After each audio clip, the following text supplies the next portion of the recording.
இந்த வீடியோ பார்த்தீங்கல்ல, மதுராந்தகம் ஏரிக்கு 10,000 கோடி ரூபாய் நிதி ஒதுக்கும்னு சொன்னாங்க. 10 பைசா கூட இதுவரைக்கும் ஒதுக்கவில்லை. 10,000 கோடி ரூபாய்க்கு மேலாக நீர் மேலாண்மை அமைப்போம் என்று சொன்னார்கள். ஒன்றியந்தோறும் தானிய கிடங்குகள் அமைப்போம் என்று சொன்னார்கள். இதுவரையிலும் இந்த ஒன்றியத்தில், இந்த சித்தாமூர் ஒன்றியத்தில் ஒரு தானிய கிடங்கு கூட அமைக்கவில்லை. இதுதான் திமுகவுடைய தேர்தல் அறிக்கையிலே சொன்னது. அறிக்கையை எதுவுமே இதுவரையிலும் செய்யவில்லை. செங்கல்பட்டு மாவட்டம் தலைநகருக்கு சென்னைக்கு அருகே இருந்தாலும் எதுவுமே கிடையாது, ஒரு டெவலப்மெண்ட்டும் கிடையாது. நான் அமைச்சராக இருக்கும் பொழுது செங்கல்பட்டில் மகேந்திரா சிட்டி கொண்டு வந்தேன். அதன் பிறகு 20 ஆண்டுகளாக இதுவரையிலும் ஒரு தொழிற்சாலைகள் கூட வந்தது கிடையாது. பக்கத்தில் இருக்க புதுப்பட்டு பள்ளி கிராமத்தில் 33 லட்சம் ரூபாய்க்கு ஒரு பள்ளிக்கூடம் கட்டினார்கள். ஆனால் 33 லட்சம் ரூபாய் கட்டி முடித்து 3 மாதத்தில் இடிந்து விழுந்து 5 குழந்தைகள் இறந்து போனதுதான் மிச்சம்.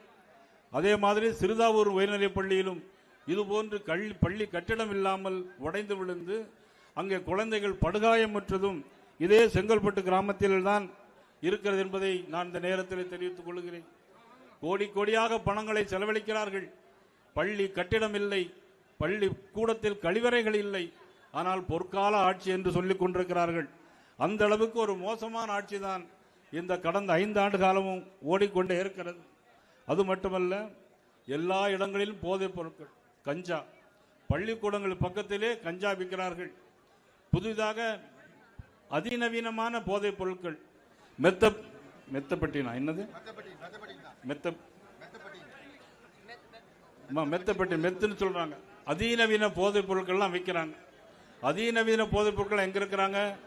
ஈசிஆர் சாலையில் உள்ள பகுதிகளில் அங்கே மெத்தப்பட்டின் போன்ற அதிநவீன போதைப் பொருட்கள்லாம் விற்கிறாங்க. ஆனால் கிராமங்களில் கஞ்சா பொருள் விற்கிறார்கள். ஏன்னா கஞ்சா கொஞ்சம் குறைஞ்ச விலையில் கிடைக்கும்னு நினைக்கிறேன். ஆக பணக்காரர்களுக்கு தனியாக போதைப் பொருட்கள், அது ஏழைகளுக்காக கஞ்சா போன்ற போதைப் பொருட்கள்லாம் விற்கிற ஒரு மோசமான ஆட்சி கண்டுபிடித்ததற்கு என்று சொன்னால் அது திராவிட முன்னேற்ற கழகத்தை தவிர வேற எந்த ஆட்சியும் இருக்க முடியாது.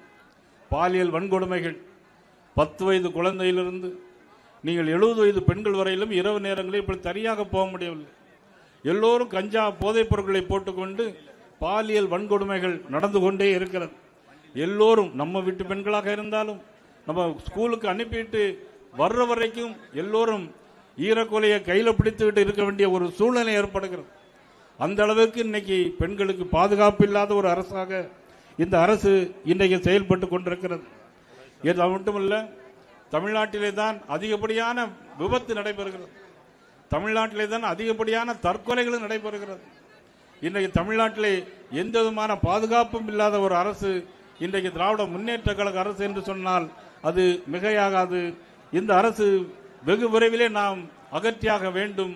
அதற்கான தேர்தல் ஏப்ரல் 26ஆம் ஆண்டு ஏப்ரல் மாதம் வரக்கூடிய தேர்தலில் தேசிய ஜனநாயக கூட்டணி வெல்ல வேண்டும் என்பதற்காக அனைவரும் ஒன்றுபட்டு நாம் பாடுபட வேண்டும் என்று இந்த நேரத்தில் கேட்டுக்கொள்கின்றேன்.